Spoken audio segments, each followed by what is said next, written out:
जय हिंद साथियों। सबसे पहले तो आपको मकर संक्रांति की ढेर सारी शुभकामनाएं। भगवान सूर्य आपके जीवन में इस वर्ष खूब प्रकाश लाएं और आपके जीवन में सफलता के सारे रंग इस साल विद्यमान हो। इसी आशा के साथ साथियों, हम लोग 15 जनवरी 2024 के डेली करंट अफेयर्स का एनालिसिस करेंगे। क्वेश्चन है आपके सामने, how much funding is released under PM Janman programme for पक्का होम्स। ठीक है, पीएम जनमन प्रोग्राम के अंतर्गत पक्के घरों के लिए कितनी फंडिंग रिलीज की गई है, आपको ये बताना है। ठीक है, तो यहाँ पे देखिए दो चीज़ें हैं। यहाँ पे तो पहले बात है कि पक्के घर की बात हो रही है। पक्के घर जो है किस स्कीम के अंतर्गत दिए जा रहे हैं, तो पीएम आवास योजना के अंतर्गत। ठीक है, पीएम आवास योजना के अंतर्गत। ठीक है, पीएम आवास योजना के अंतर्गत ये प्रोविज़न है कि जो भी बिलो पॉवर्टी लाइन लोग हैं या जो भी निचले तबके के लोग हैं, उनको जो है पक्का आवास दिया जाएगा। ठीक है, और दूसरी चीज़ ये है कि ये किसके अंदर रिलीज़ हुआ है, तो ये पीएम जनमन प्रोग्राम के अंदर ये रिलीज़ हुआ है। तो आपको बताना है कितनी फंडिंग रिलीज़ हुई है पीएम जनमन प्रोग्राम के अंतर्गत, किस चीज़ के लिए, तो पक्के घरों के लिए। ठीक है, पक्के घरों के लिए। ठीक है, आपके ऑप्शन हैं, आप देख लीजिए। पहला ऑप्शन है आपके सामने 540 करोड़, सेकंड ऑप्शन है 100 करोड़, थर्ड ऑप्शन है 350 करोड़ और लास्ट ऑप्शन है 700 करोड़। ठीक है, इन चारों में से कौन सा ऑप्शन सही है, आपको ये बताना है कि पक्के घरों के लिए पीएम जन मन प्रोग्राम के अंतर्गत कितनी फंडिंग, कितनी राशि जो है वो आवंटित की गई है। ठीक है साथियों, तो इसका सही आंसर है ऑप्शन ए 540 करोड़। ठीक है, 540 करोड़ जो है फंडिंग रिलीज की गई है, राशि आवंटित की गई है पक्के घरों के लिए। किस प्रोग्राम के अंतर्गत, तो पीएम जनमन प्रोग्राम के अंतर्गत। ठीक है, अब हम लोग कुछ बातें देख लेते हैं इसके बारे में।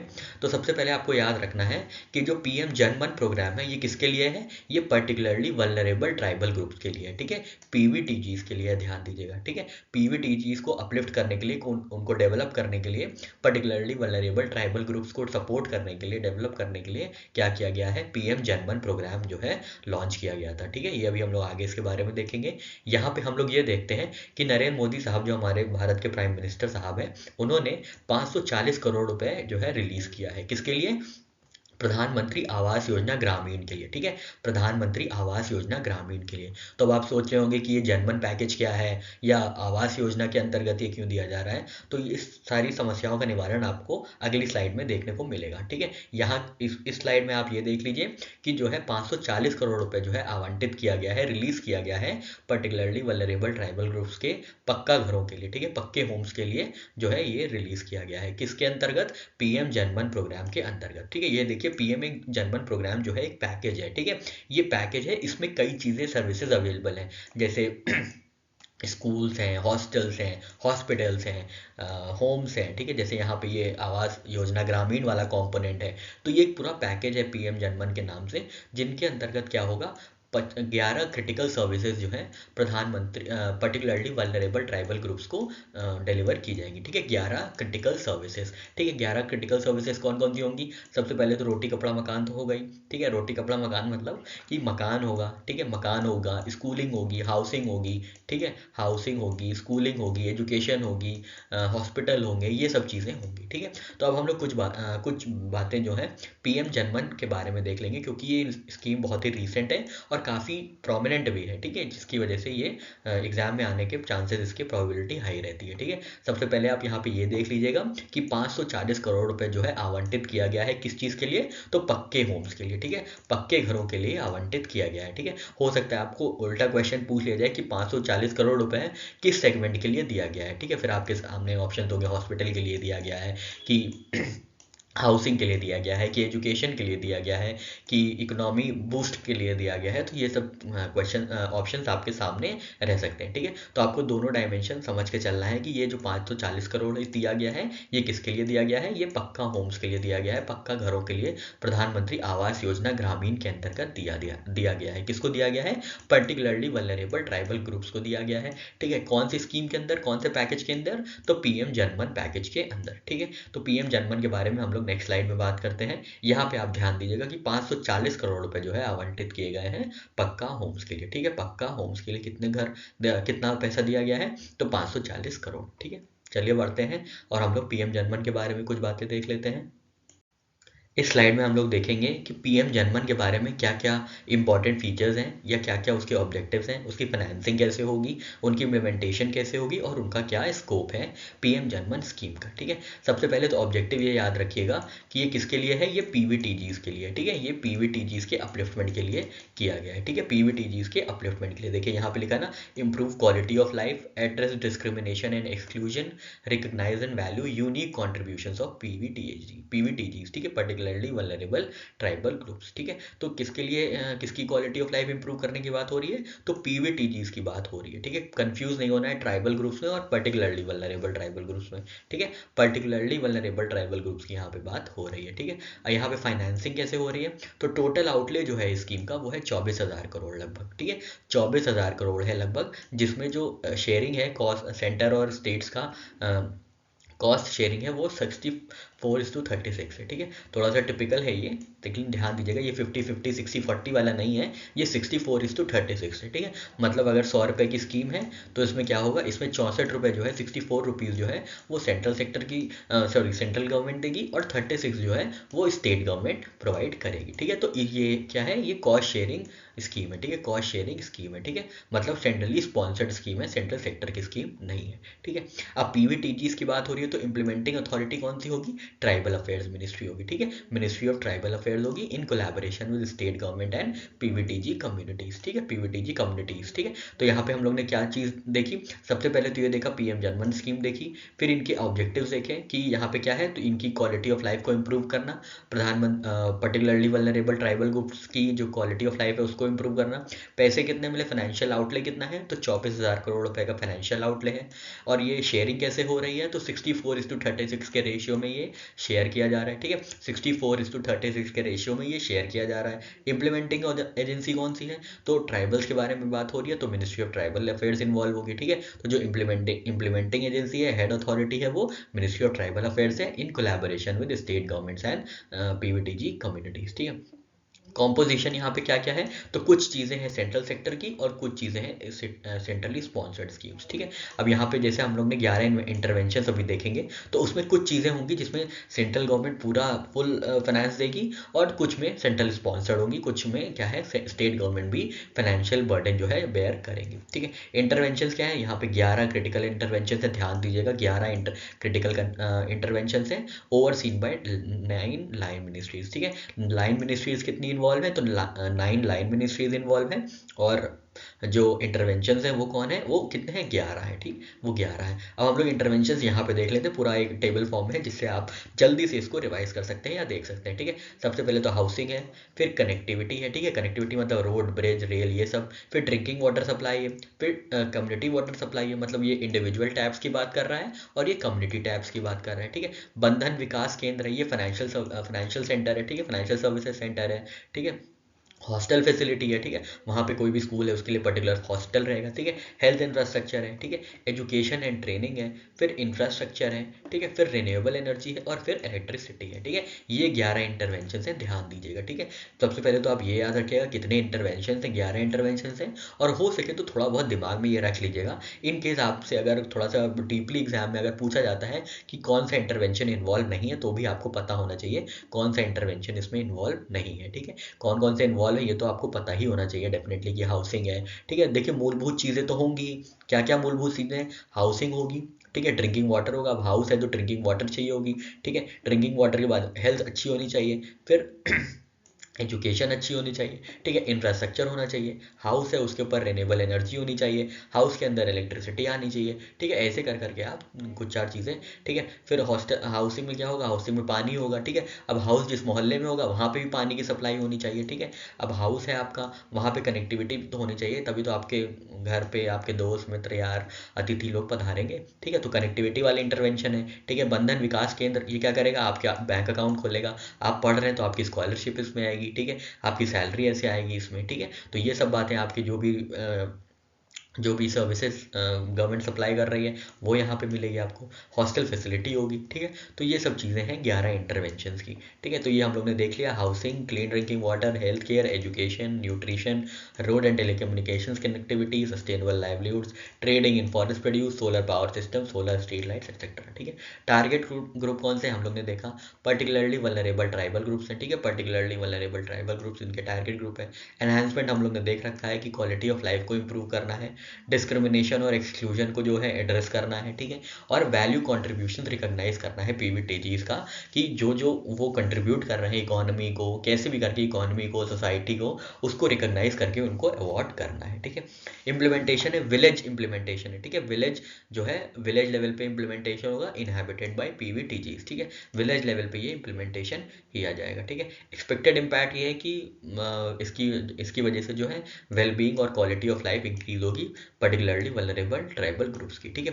की इनिशिएटिव इसमें कौन कौन से हैं, तो पीएम आवास स्कीम, जिसके अंतर्गत हम लोग ने देखा कि 540 करोड़ रुपए आवंटित किए गए हैं, ठीक है। 540 करोड़ रुपए अभी हाल ही में रिलीज किए गए हैं, ठीक है। वन धन विकास केंद्र में क्या होगा, जो भी इनके फॉरेस्ट प्रोड्यूस हैं उनको मार्केट किया जाएगा, उनको मार्केटिंग की जाएगी, उनके लिए जो है सस्टेनेबल मार्केट ढूंढने जाएंगे उनके प्रोडक्ट्स के लिए, ठीक है। Of grid solar power system होगा, सोलर स्ट्रीट लाइट्स होगी। तो ये सारी बातें पीएम जनमन स्कीम में की गई हैं, ठीक है साथियों।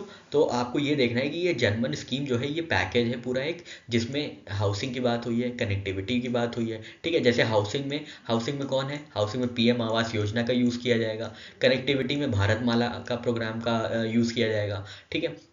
और हाईवे रोड्स का जो भी प्रोग्राम है उनको यूज़ किया जाएगा। ड्रिंकिंग वाटर सप्लाई में कौन सा यूज़ किया जाएगा, तो मिनिस्ट्री ऑफ ड्रिंकिंग वाटर वाली जो मिनिस्ट्री है उसमें यूज़ करेगी कम्युनिटी वाटर सप्लाई।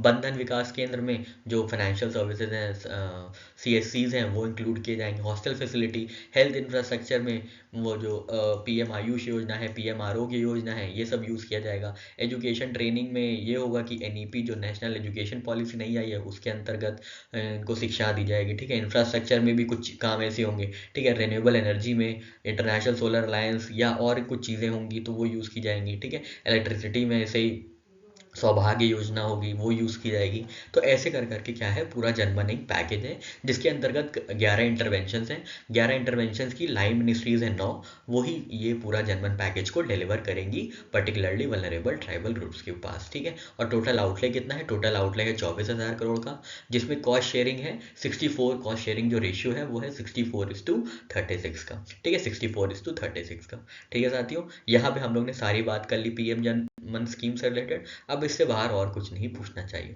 ठीक है साथियों। अब बढ़ते हैं हम लोग आगे।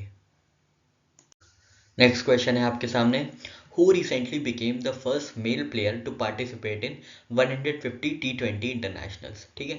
150 T20 इंटरनेशनल्स खेलने वाले कौन से पहले पुरुष खिलाड़ी बने हैं, आपको ये बताना है, ठीक है। कौन मेल प्लेयर हैं वो जिन्होंने 150 T20 इंटरनेशनल्स खेल के एक रिकॉर्ड कायम किया है, ठीक है। आपके ऑप्शन हैं, पहला ऑप्शन है विराट कोहली, सेकंड ऑप्शन है रोहित शर्मा, थर्ड ऑप्शन है एम एस धोनी, और लास्ट ऑप्शन है शिखर धवन, ठीक है। 150 T20 इंटरनेशनल्स खेलने वाले वो पहले कौन से खिलाड़ी बने हैं, आपको उनका नाम बताना है। और इसका सही आंसर है ऑप्शन बी, रोहित शर्मा, ठीक है।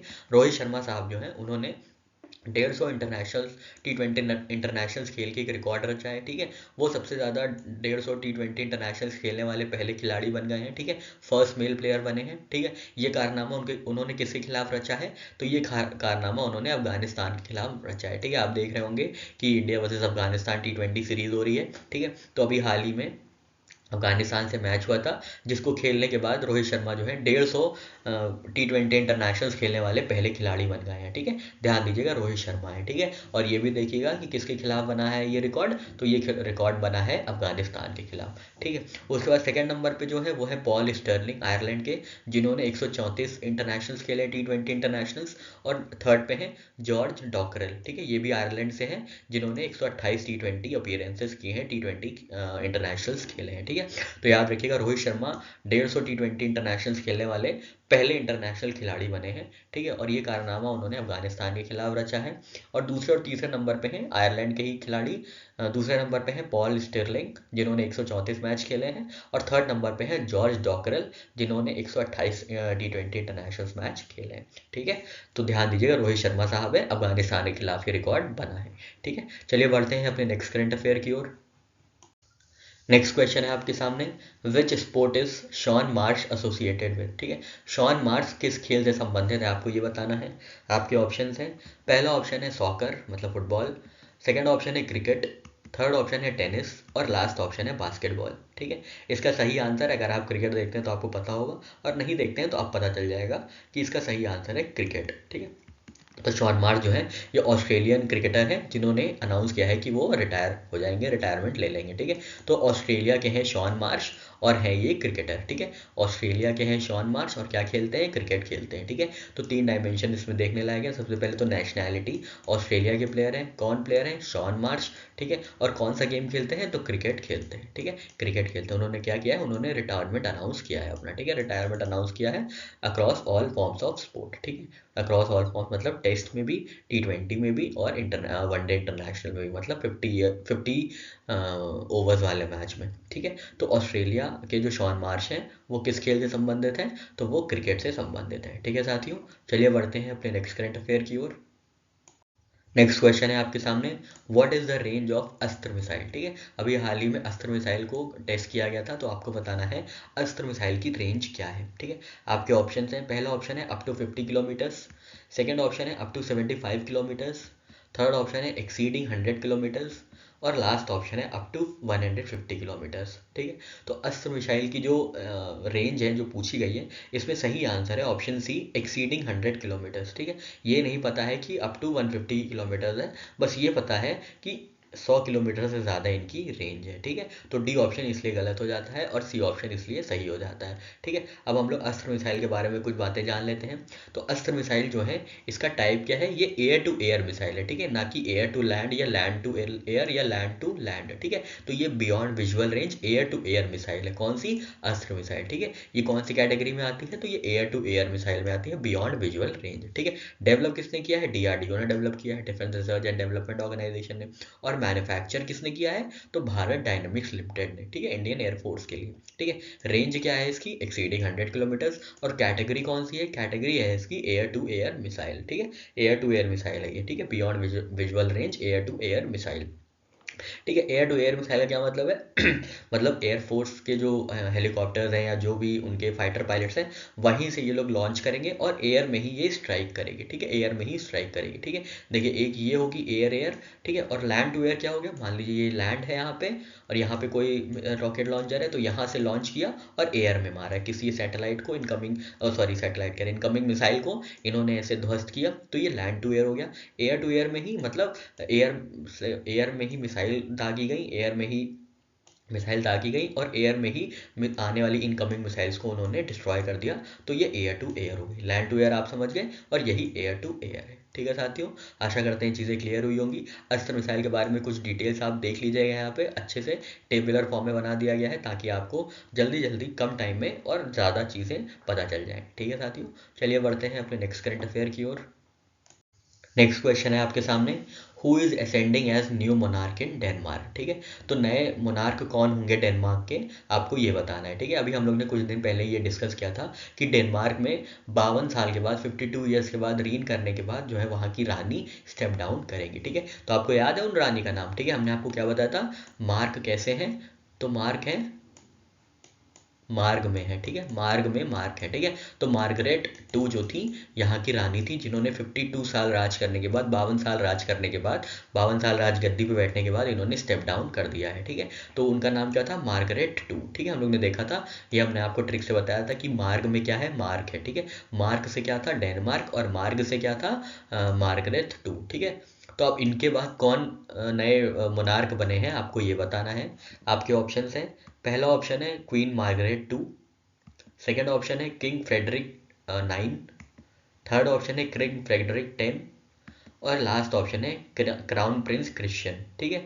आपको बताना है इन चारों में नए मोनार्क कौन बने, ठीक है, तो इसका सही आंसर है ऑप्शन सी, किंग फ्रेडरिक 10। ठीक है, किंग फ्रेडरिक 10। ठीक है, तो देखिए यहाँ पे क्या हुआ है, डेनमार्क के नए किंग कौन बने हैं, फ्रेडरिक 10। ठीक है, फ्रेडरिक 10 जो है नए डेनमार्क के किंग बने हैं। किसके बाद, किसके स्टेप डाउन करने के बाद, तो क्वीन मार्गरेट 2 के स्टेप डाउन करने के बाद। ठीक है, और इन्होंने कितने साल राज किया, तो इन्होंने 52 साल राज किया। ठीक है, 52 साल राज किया। ठीक है, इसमें देखिए 4 डायमेंशन है। ठीक है, सबसे पहले आपको देखना है कंट्री कौन सी है, कंट्री है डेनमार्क। ठीक है, कौन नए किंग बने हैं, तो फ्रेडरिक 10 बने हैं। ठीक है, फ्रेडरिक 10 बने हैं। तो और कौन किसने स्टेप डाउन किया है, तो मार्गरेट 2 ने स्टेप डाउन किया है। मार्गरेट 2 का टेन्योर क्या था, तो 52 ईयर्स। ठीक है, तो ये 4 डायमेंशन है इस क्वेश्चन के, आपको बहुत इंपॉर्टेंट तरीके से इसको लेना है और बहुत अच्छे से पढ़ना है। ठीक है, तो याद रखिएगा डेनमार्क की नए किंग कौन है, फ्रेडरिक 10। उन्होंने किसको सक्सीड किया है, तो मार्गरेट 2 को सक्सीड किया है। मार्गरेट 2 का कार्यकाल कितने वर्षों का था, तो 52 वर्षों का इनका कार्यकाल था। ठीक है, यहाँ पे डेनमार्क के बारे में कुछ बातें देख लेते हैं। तो डेनमार्क की कैपिटल है कोपनहेगन। ठीक है, डेनमार्क की कैपिटल क्या है, कोपनहेगन है। यहाँ पे कॉन्स्टिट्यूशनल मोनार्की है। ठीक है, कॉन्स्टिट्यूशन में ही दिया गया है कि मोनार्क रहेगा, जैसे हमारे यहाँ प्रेसिडेंट है, हमारे यहाँ कॉन्स्टिट्यूशनल रिपब्लिक है। ठीक है, हमारे यहाँ प्रेसिडेंट साहब है जो रिपब्लिक को डिनोट करते हैं, और इनके यहाँ कॉन्स्टिट्यूशनल मोनार्की है। ठीक है, कॉन्स्टिट्यूशन तो है, पर कॉन्स्टिट्यूशन पे जो है मतलब हेड है कॉन्स्टिट्यूशन के अंतर्गत, वो है मोनार्क। ठीक है, वो है मोनार्क। ठीक है, रीनिंग मोनार्क कौन थी, तो क्वीन मार्गरेट 2 थी रीनिंग मोनार्क। ठीक है, रीनिंग मोनार्क कौन थी, क्वीन मार्गरेट 2 थी, जिसके बाद अब फ्रेडरिक एक्स जो है, फ्रेडरिक 10 जो है वो नए मोनार्क बन गए हैं। ठीक है, ऑफिशियल लैंग्वेज है डैनिश। ठीक है, और इनकी करेंसी कौन सी है, क्रोन। ठीक है, क्रोन याद रखिएगा, कई बार ऐसे पूछ लेते हैं मैच द फॉलोइंग में, या डायरेक्ट से भी पूछ सकते हैं क्रोन कहाँ की करेंसी है। ठीक है, तो क्रोन कहाँ की करेंसी है, तो क्रोन करेंसी है डेनमार्क की। ठीक है साथियों, आशा करते हैं चीज़ें समझ में आ गई होंगी। बढ़ते हैं अपने नेक्स्ट करंट अफेयर की ओर।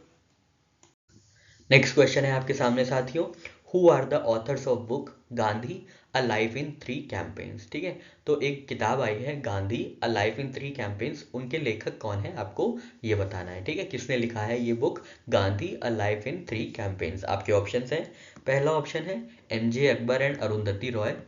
सेकंड ऑप्शन है सेकंड ऑप्शन है के नटवर सिंह एंड अरुंधति रॉय।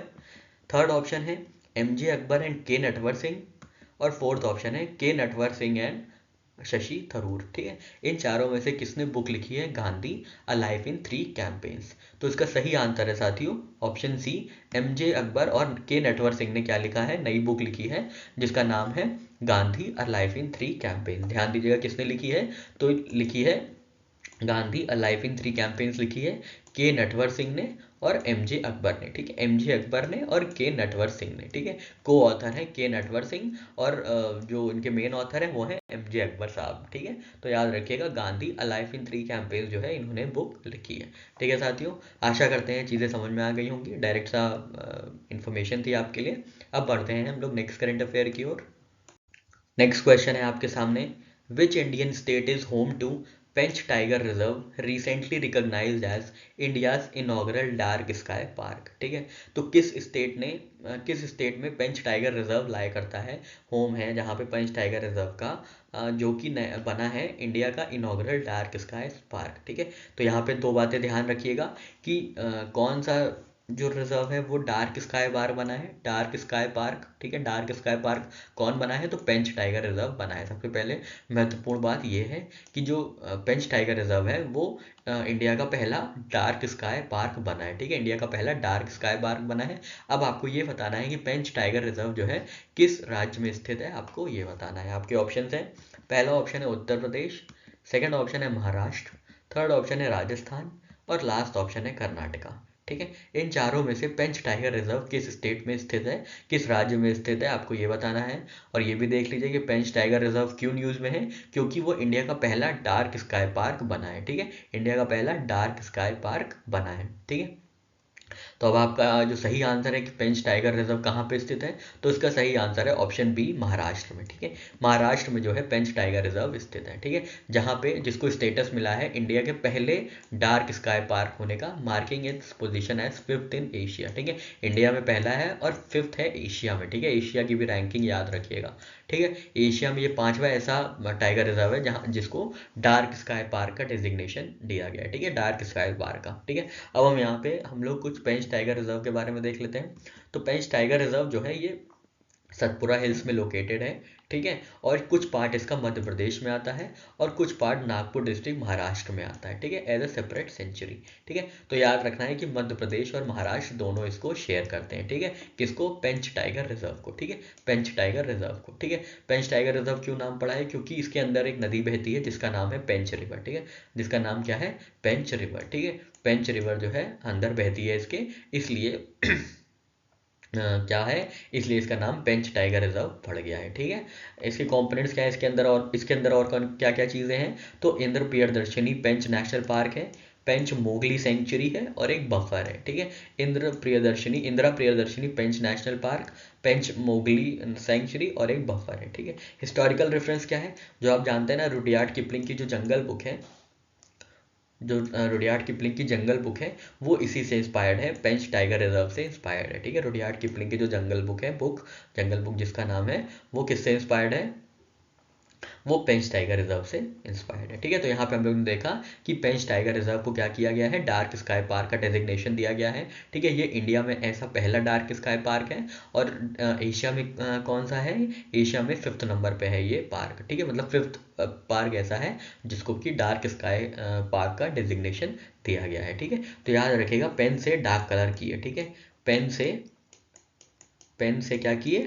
डार्क कर दिए। ठीक है, पेन से डार्क स्काई कर दिए। ठीक है, पेन से क्या किए? स्काई को डार्क कर दिए। ठीक है, जैसे हम लोग पेन में यूज करते थे ना स्कूल में, एकदम गाढ़ा कर देते थे, ड्राई वो कर देते थे, डार्क कर देते थे, तो वैसे ही याद रखा, पेन से याद रखिएगा पेंच। ठीक है, तो पेंच टाइगर रिजर्व। ठीक है, कौन सा dark sky reserve, dark sky park designate किया गया है? तो पेन किया गया है, पेन से याद रखेंगे पेंच। ठीक है, देखिए PEN है ना, PEN। ठीक है, बस पेंच याद रखना है आपको। ठीक है, पेंच। ठीक है, तो पेंच टाइगर रिजर्व को क्या किया गया है? डार्क स्काई पार्क का स्टेटस दिया गया है। और ये कहाँ पे लाया करता है? तो ये शेयरिंग बेसिस पे ये मध्य प्रदेश में है कुछ पार्ट, और कुछ पार्ट इनका कहाँ है? कुछ पार्ट इनका महाराष्ट्र नागपुर जिले में आता है। ठीक है, और इनका नाम इसलिए क्यों पड़ा है? क्योंकि अंदर से नॉर्थ से साउथ क्या होता है? पेंच रिवर बहती है अंदर से। ठीक है, हिस्टोरिकल रेफरेंस देख लिया कि जंगल बुक की जो रुडयार्ड किपलिंग की जो जंगल बुक है, वो इंस्पायर्ड है पेंच टाइगर रिजर्व से। ठीक है साथियों, आशा करते हैं चीज़ें क्लियर हुई होंगी, ये ट्रिक समझ में आई होगी। पेन कर दिए,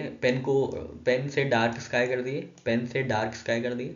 ठीक है, चलिए बढ़ते हैं अपने नेक्स्ट करंट अफेयर की ओर। नेक्स्ट क्वेश्चन है आपके सामने, who has been chosen as president of Taiwan in recent election. ठीक है, तो रीसेंट अभी इलेक्शन हुए थे ताइवान में, तो आपको बताना है वहाँ पे प्रेसिडेंट कौन बने हैं ताइवान के रीसेंट इलेक्शन में। ताइवान के अभी हाल ही में जो चुनाव हुए थे, उसमें राष्ट्रपति कौन घोषित किए गए हैं, आपको ये बताना है। आपके ऑप्शन है, पहला ऑप्शन है who you he, second option है विलियम लाई चिंग टी, थर्ड ऑप्शन है शी जिनपिंग, और फोर्थ ऑप्शन है मा यिंग जेऊ। ठीक है, तो आपको बताना है प्रेसिडेंट कौन बने हैं ताइवान के, अभी हाल ही में जो चुनाव हुए थे उनके होने के बाद कौन प्रेसिडेंट बने हैं ताइवान के। तो इसका सही आंसर है ऑप्शन बी, विलियम लाए चिंग टे। ठीक है, विलियम लाए चिंग टे जो है प्रो सोवरेनिटी कैंडिडेट थे डेमोक्रेटिक प्रोग्रेसिव पार्टी से, वो चुन के आए हैं एज अ प्रेसिडेंट। ठीक है, एज अ प्रेसिडेंट तीसरे टर्म के लिए। ठीक है, अनप्रेसिडेंटेड थर्ड कंसेक्यूटिव टर्म के लिए। ठीक है, किसको डिफीट किया इन्होंने? अपने राइवल का क्या नाम है इनका? हु यू ही, जो कि कुंतांग डिस्ट्रिक्ट से आते हैं। ठीक है, भाई लगभग 9 लाख वोट। ठीक है, 9 लाख वोट से हारे हैं भाई साहब ये हुयान ऑफ क्यूमतांग। ठीक है, तो इनको याद रखना है आपको कि ताइवान में नए प्रेसिडेंट कौन बने हैं? तो विलियम लाई चिंग टे बने। ठीक है, विलियम लाई चिंग टे बने। ठीक है, विलियम लाई चिंग टे। ठीक है, विलियम लाई चिंग टे। ठीक है, कहाँ किसके बने हैं? तो ताइवान के ये प्रेसिडेंट बने हैं। ठीक है, विलियम लाई चिंग टे। ठीक है, ठीक है साथियों, आशा करते हैं चीज़ें समझ में आ गई होंगी। बढ़ते हैं अपने नेक्स्ट करंट अफेयर की ओर। नेक्स्ट क्वेश्चन है आपके सामने, how many years of anniversary is FCI celebrating. ठीक है, तो फूड कॉर्पोरेशन ऑफ इंडिया कितना साल सेलिब्रेट कर रही है अपने स्थापित होने का, अपने इस्टेब्लिश्ड होने का, आपको ये बताना है। आपके ऑप्शन है, पहला ऑप्शन है 50 ईयर्स, सेकेंड ऑप्शन है 60 ईयर्स, थर्ड ऑप्शन है 75 ईयर्स, और लास्ट ऑप्शन है 100 ईयर्स। ठीक है, अगर आपको पता होगा कि FCI कब इस्टेब्लिश किया था, तो बहुत आराम से आप बता सकते हैं कि इसका सही आंसर है ऑप्शन बी 60 ईयर्स। ठीक है, तो FCI जो है मार्क किया है अपना 60th एनिवर्सरी। ठीक है, कुछ बातें देख लेते हैं एफसीआई के बारे में। तो फूड कॉरपोरेशन ऑफ इंडिया जो है वो क्या है, वो कब फॉर्म हुआ था, वो 1965 में फॉर्म हुआ था। ठीक है, 1965 में फॉर्म हुआ था। हेडक्वार्टर्स कहाँ है, न्यू दिल्ली इंडिया में है। ठीक है, न्यू दिल्ली इंडिया में है। और मेन ऑब्जेक्टिव क्या है इसका, ये प्राइस सपोर्ट देता है फार्मर्स को थ्रू मिनिमम सपोर्ट प्राइस। ठीक है, मिनिमम सपोर्ट प्राइस आपको पता होगा ना, मान लीजिए सरकार ने 100 रुपये अनाउंस किया गेहूं का। ठीक है, गेहूं का अनाउंस किया कि वो जो है 1 क्विंटल जो भी समझ लीजिए आप एग्जाम्पल के तौर पे, 1 क्विंटल जो है वो सरकार किसानों से प्रोक्यूर करेगी 100 रुपये में। ठीक है, तो उन्होंने ये बता दिया कि 100 रुपये से नीचे जो है कोई भी चीज़ जो है, कोई भी क्या कहते हैं डिस्ट्रीब्यूटर हो या कोई भी किसान से 100 रुपये के नीचे इनके गेहूं को नहीं खरीदेगा, ये मिनिमम सपोर्ट प्राइस होगा। ठीक है, और खुद भी सरकार जो है वो 100 रुपये में खरीदती है अगर उनका गेहूं जो है वो नहीं बिकता है। ठीक है, तो सरकार खुद खरीदार होके 100 रुपये में गेहूं खरीद लेती है। ठीक है, एमएसपी को डिफाइन करने के cost and agriculture and commission on agriculture and cost prices होता है, तो वो डिफाइन करती है कि कितना एमएसपी डिसाइड करना चाहिए। ठीक है, इसके बारे में फिर कभी और बात करेंगे। अभी हम लोग ये देख लेते हैं कि एफसीआई का जो मेन ऑब्जेक्टिव है वो एमएसपी के थ्रू फार्मर्स को सपोर्ट करना है। और जो हमारे पीडीएस है, राशन शॉप्स हैं, उनमें जो भी सप्लाई होती है, उनमें जो भी फूड सप्लाई होती है वो एफसीआई के थ्रू होती है। ठीक है, एफसीआई का पूरा एक गोडाउन रहता है जहाँ पे फूड ग्रेन्स को स्टोर किया जाता है, जिससे क्या होता है मार्केट प्राइसेस जो होते हैं, फूड इन्फ्लेशन होता है, वो सब कंट्रोल में रहता है। ठीक है, तो यहाँ पे हम लोग ने स्टैटिक पार्ट देख लिया एफसीआई का, और ये देख लिया कि एफसीआई कब बना था, 1965 में बना था। और जो एफसीआई है वो अपना 60th एनिवर्सरी सेलिब्रेट कर रहा है। ठीक है, और एफसीआई के चेयरमैन और मैनेजिंग डायरेक्टर जो है वो है अशोक कुमार मीना साहब। ठीक है, AK मीना जो है एफसीआई के चेयरमैन और मैनेजिंग डायरेक्टर हैं। ठीक है साथियों, आशा करते हैं चीज़ें आपको समझ में आ गई होंगी। बढ़ते हैं अपने नेक्स्ट करंट अफेयर की ओर। नेक्स्ट क्वेश्चन है साथियों आपके सामने, how much financial assistance will be provided to the families of casual paid labours in the unfortunate event of their death under insurance cover to casual workers employed by border roads organisation. ठीक है, तो border roads organisation के अंतर्गत जितने भी casual labours हैं उनको उनकी मृत्यु हो जाने पर कितनी सहायता, कितनी वित्तीय सहायता प्रदान की जाएगी, या कितनी वित्तीय सहायता के लिए इंश्योरेंस दिया जाएगा, आपको ये बताना है। ठीक है, उनके लिए क्या इंश्योरेंस कवर रहेगा कैजुअल वर्कर्स के लिए जो कि एम्प्लॉय किए जाएंगे बॉर्डर रोड ऑर्गेनाइजेशन से, आपको ये बताना है। आपके ऑप्शन है, पहला ऑप्शन है 5 लाख, सेकेंड ऑप्शन है 8 लाख, थर्ड ऑप्शन है 10 लाख, और लास्ट ऑप्शन है 15 लाख। ठीक है, इन चारों में से आपको बताना है कि कितना जो है फाइनेंशियल असिस्टेंस दिया जाएगा कैजुअल लेबर्स के, जो भी घर वाले हैं, जो भी डिपेंडेंट्स हैं उनको, अगर उनकी अनटाइमली, किसी कैजुअल लेबर की अनटाइमली डेथ हो जाती है। और कैजुअल लेबर्स कौन से, जो भी इंप्लॉय किए जाएंगे बॉर्डर रोड्स ऑर्गेनाइजेशन के अंतर्गत। ठीक है, तो बॉर्डर रोड्स ऑर्गेनाइजेशन किसके अंदर आती है, तो ये डिफेंस सर्विसेज के अंदर, डिफेंस मिनिस्ट्री ऑफ डिफेंस के अंदर आती है बॉर्डर रोड्स ऑर्गेनाइजेशन। ठीक है, तो उनको क्या है, उनको 10 लाख रुपए दिया जाएगा। ठीक है, तो अभी हाल ही में इंडिया के डिफेंस मिनिस्टर साहब है राजनाथ सिंह, उन्होंने इंश्योरेंस कवर के बारे में जानकारी दी थी। किसके लिए, तो जो भी कैजुअल लेबर्स एम्प्लॉय किए जाएंगे बॉर्डर रोड्स ऑर्गेनाइजेशन के अंतर्गत, उनको क्या दिया जाएगा, उनको इंश्योरेंस कवर दिया जाएगा 10 लाख का, जिसके अंतर्गत क्या होगा, अगर उन किसी भी कैजुअल लेबर की जो है मृत्यु हो जाती है किसी भी कारणवश, तो उनको क्या दिया है, उनके ऊपर जितने भी निर्भर लोग हैं, उनकी फैमिलीज हैं, जितने डिपेंडेंट्स हैं, उनको 10 लाख की वित्तीय सहायता का जो है आश्वासन दिया गया है। ठीक है, 10 लाख की वित्तीय सहायता उनको दी जाएगी। ठीक है साथियों, ध्यान रखिएगा 10 लाख रुपए किसके लिए, कैजुअल वर्कर्स जो कि बॉर्डर रोड्स ऑर्गेनाइजेशन जिनको एम्प्लॉय करेगा, और उनकी अगर अनटाइमली डेथ हो जाती है तो उनको क्या दिया जाएगा, उनको 10 लाख रुपए तक का जो है मुआवजा दिया जाएगा, फाइनेंशियल असिस्टेंस दी जाएगी उनके डिपेंडेंट्स को। ठीक है, चलिए बढ़ते हैं अपने नेक्स्ट करंट अफेयर की ओर।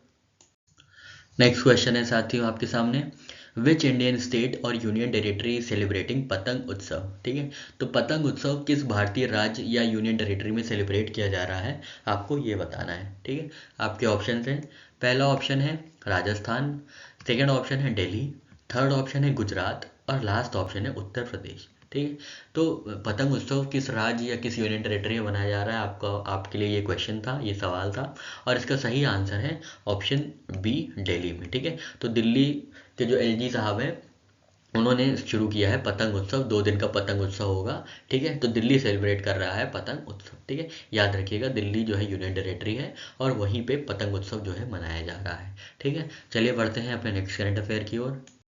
नेक्स्ट क्वेश्चन है आपके सामने, which organisation recently released global economic prospects report. ठीक है, ग्लोबल इकोनॉमिक प्रॉस्पेक्ट रिपोर्ट किस ऑर्गेनाइजेशन ने रिलीज किया है, आपको ये बताना है। आपके ऑप्शंस हैं, पहला ऑप्शन है International Monetary Fund, second option है World Health Organisation, third option है वर्ल्ड बैंक, और लास्ट ऑप्शन है यूनाइटेड नेशंस। ठीक है, तो ग्लोबल इकोनॉमिक प्रॉस्पेक्ट्स रिपोर्ट्स किस इंटरनेशनल ऑर्गेनाइजेशन ने रिलीज की थी, आपको ये बताना था।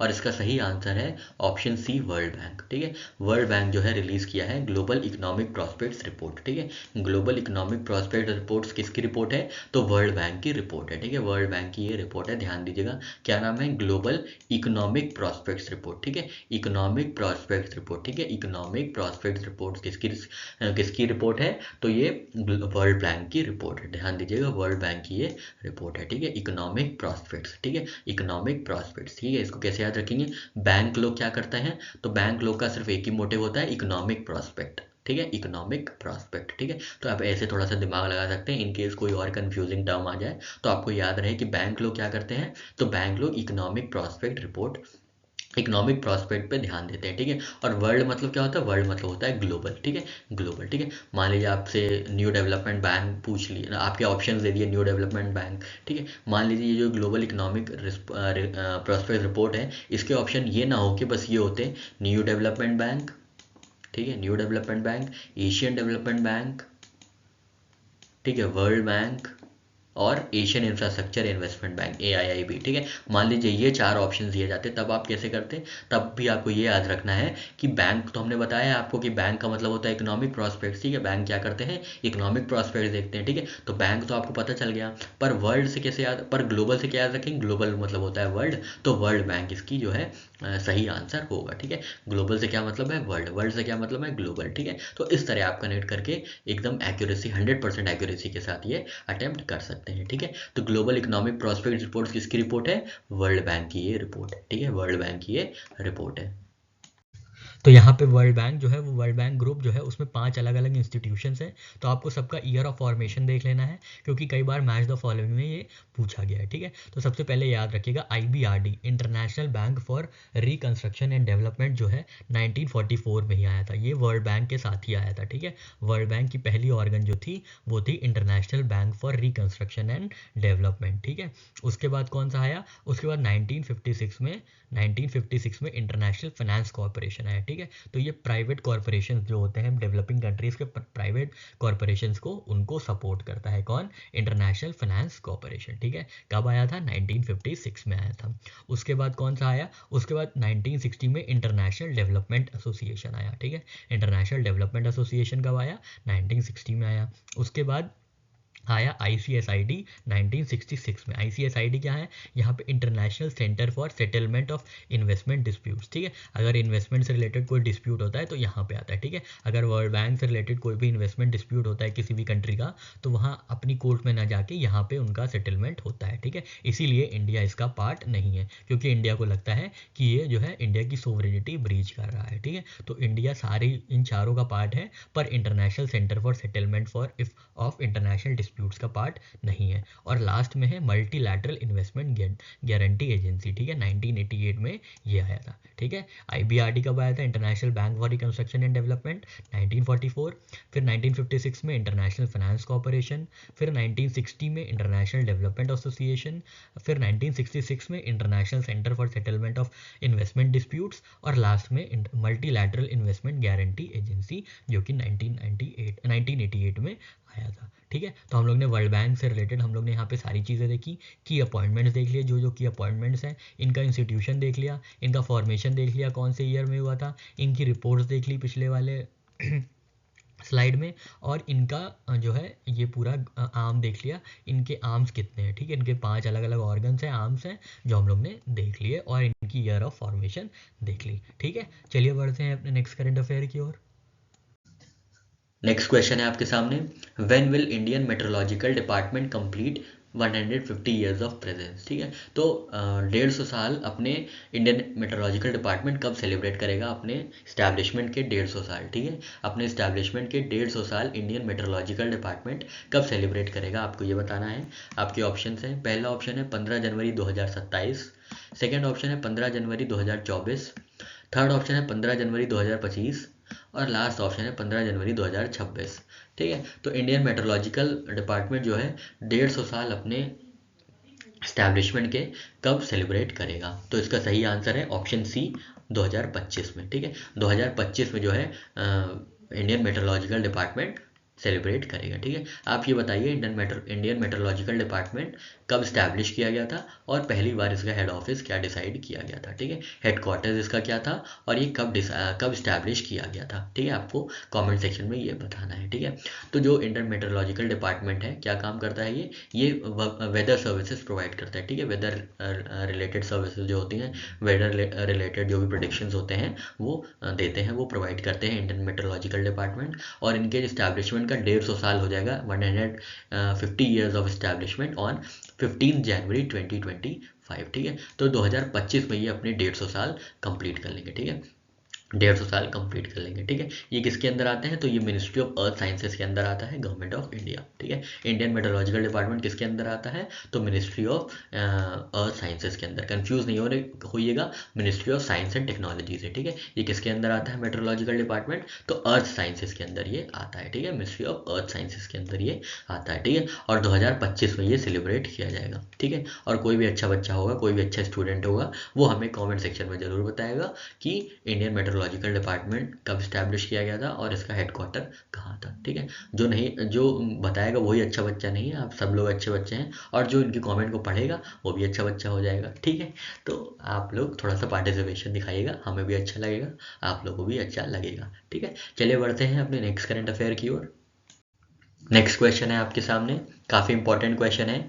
Where is India's first national highway steel slag road section located? ठीक है, तो इंडिया का पहला नेशनल हाईवे जहाँ पे स्टील रोड यूज़ हुई है, आपको बताना है वो कौन सा है। ठीक है, इंडिया में पहला नेशनल हाईवे जहाँ पे स्टील स्लैग यूज़ हुआ है रोड को बनाने के लिए, आपको ये बताना है। ठीक है, आपके ऑप्शन हैं, पहला ऑप्शन है NH44 Delhi Jaipur national highway, second option है NH66 Mumbai Goa national highway, third option है NH2 Kolkata Delhi national highway, और लास्ट ऑप्शन है NH7 Bangalore Hyderabad national highway. ठीक है, इन चारों में से national highway steel slag road कहाँ पे लोकेटेड है, आपको ये बताना था। और इसका सही आंसर है option B, NH66 Mumbai Goa national highway.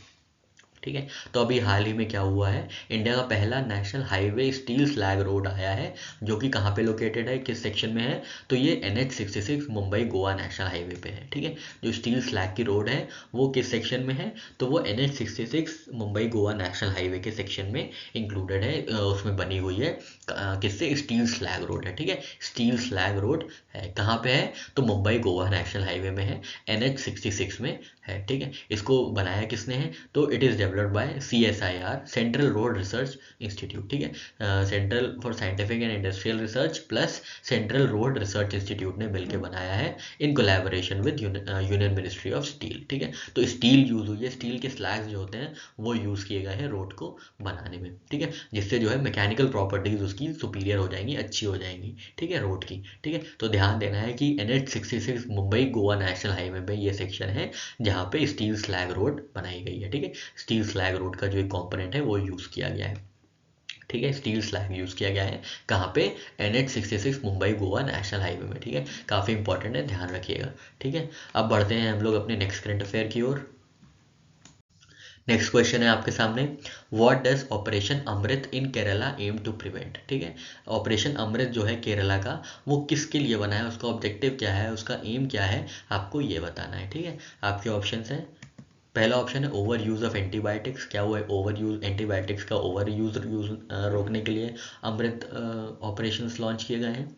Second option है over use of pesticides, third option है over use of painkillers, और लास्ट ऑप्शन है ओवर यूज ऑफ वाइटामिन्स। ठीक है, तो इन चारों में से किस चीज़ को प्रिवेंट करने के लिए अमृत ऑपरेशन जो है केरला में लॉन्च किया गया है?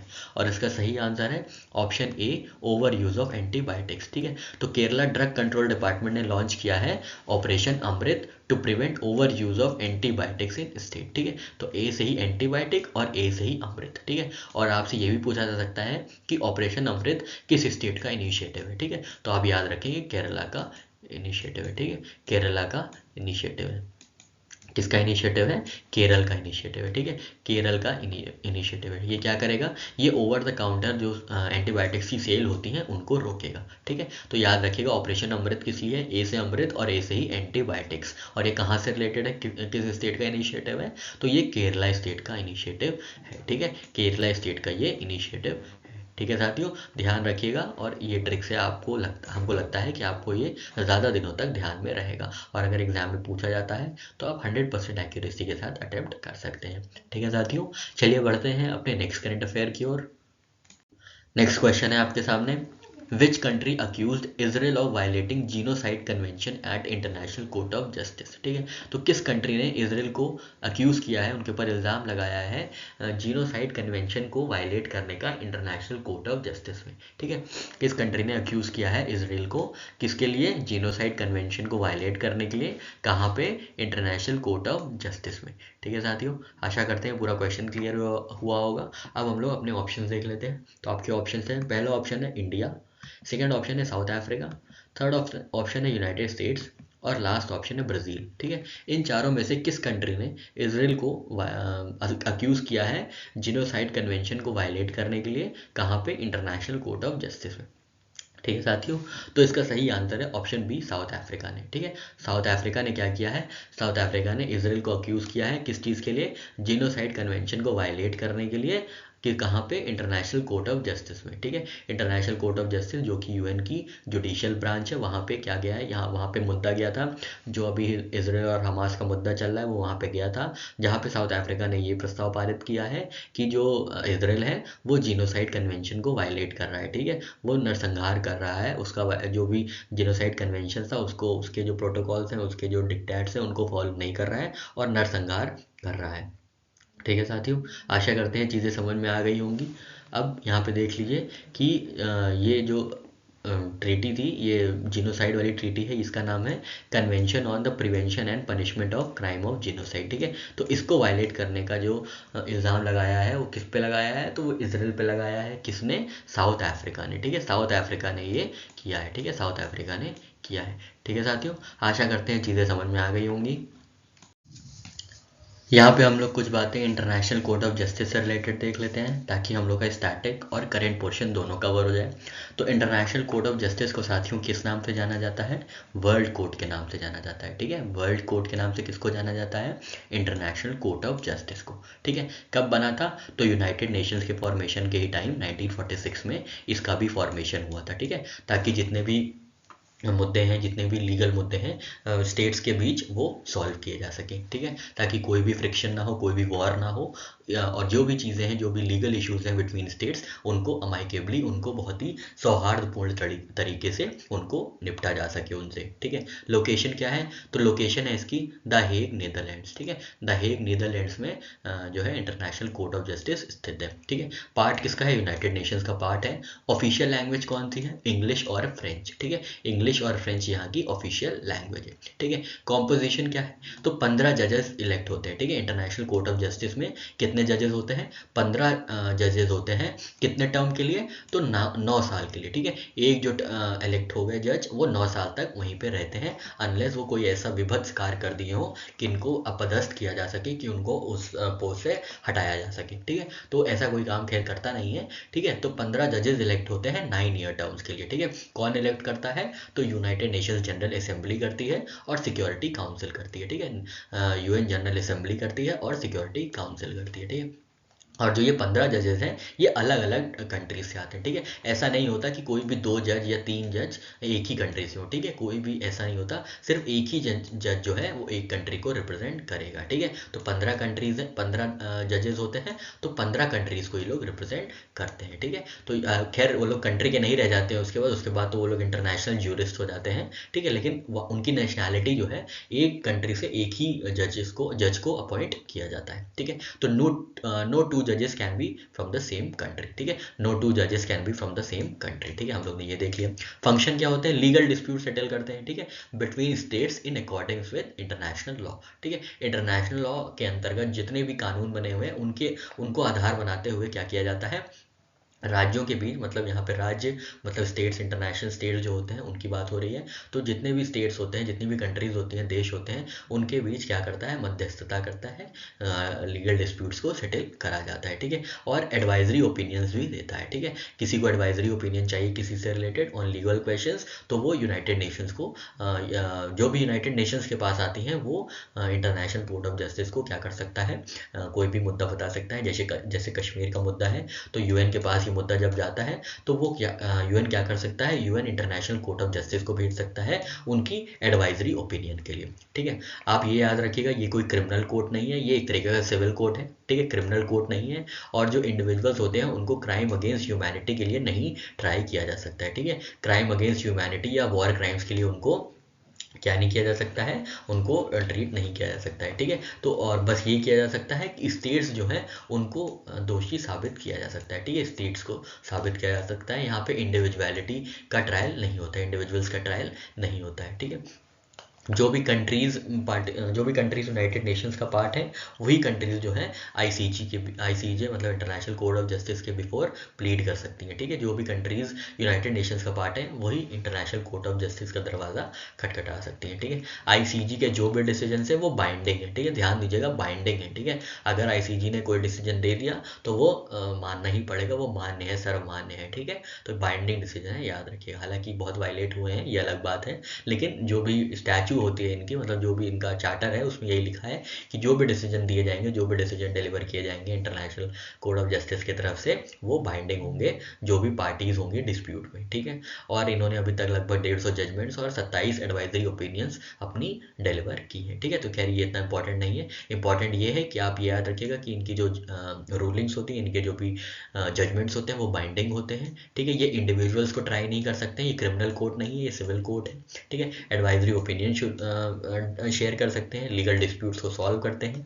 15 जजेस होते हैं जो कि 9 ईयर टर्म्स के लिए इलेक्ट किए जाते हैं। ऑफिशियल लैंग्वेज है इंग्लिश और फ्रेंच। स्टैब्लिश हुए थे 1946 में। लोकेशन है, हेडक्वार्टर्स है द हेग, नीदरलैंड्स में, ठीक है साथियों। आशा करते हैं आपको यहाँ पे सारी चीज़ें समझ में आ गई होंगी।